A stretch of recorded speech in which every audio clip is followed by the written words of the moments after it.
Well, good morning. First of all, thank you very much indeed for taking the time to talk to us today. My pleasure. Really appreciate that. Now, this is your first conference. You've been in the job, what, 6 weeks? Yeah, a whopping 6 weeks. So what are you most looking forward to this week? It's a wonderful week of fantastic science. The program of the ASCB meeting is absolutely phenomenal. And I really hope that all these young scientists, buzzing around, they can really get the excitement of the science and the opportunity for networking. This is the beauty of the meeting, where you can have the connections and display your science. And I hope that a lot of scientists will find exciting jobs after the ASCB meeting. But there's one more thing that I'd like to mention to you that I think already happened.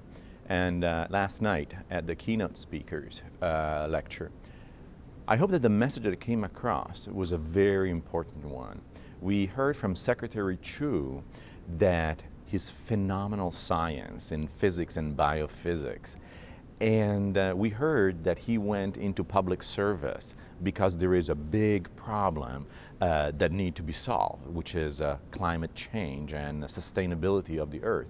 And he thought that it is science and basic science that can help solve those problems. And so he decided to get into public service because of science. And I think that merging and melding together these two aspects, it's a wonderful message for our scientists that you cannot be just focused on your science, but you need to use your tools that you learn to apply them to big problems. And Art Levinson did the exact same thing with drug development, and showing how an approach of serendipity, if you wish, of let 1,000 flower bloom to a certain extent, can make a big difference in cancer research. So these are very positive, very good message for our scientists. And this is a really important time for that message, isn't it? Because there are so many opportunities and challenges opening up for scientists. Precisely. That is exactly the problem. We live in an environment where we have tremendous opportunity for science. But at the same time, the challenges that we are facing in terms of funding, in terms of the perception of science from the general public, are really big. And I think we have not lived a situation before where we had these two, contradicting to a certain extent situations. So this is a very important message. So on the ASCB itself, as you look out from the next year, running up to New Orleans, what are some of the goals that you've set for the organization?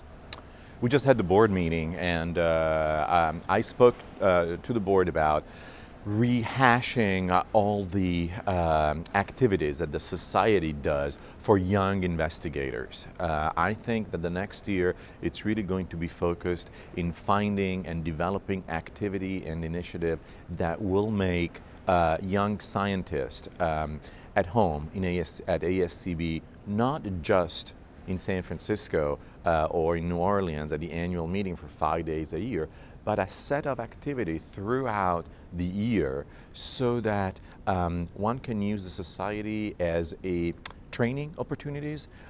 You want to submit your grant, so we can do grant reviews, CV reviews. We can produce a set of tools, a toolbox that can help the scientists involved in cellular biology and basic science be more effective, because that is the best way of pushing the field forward. And that's what we are about.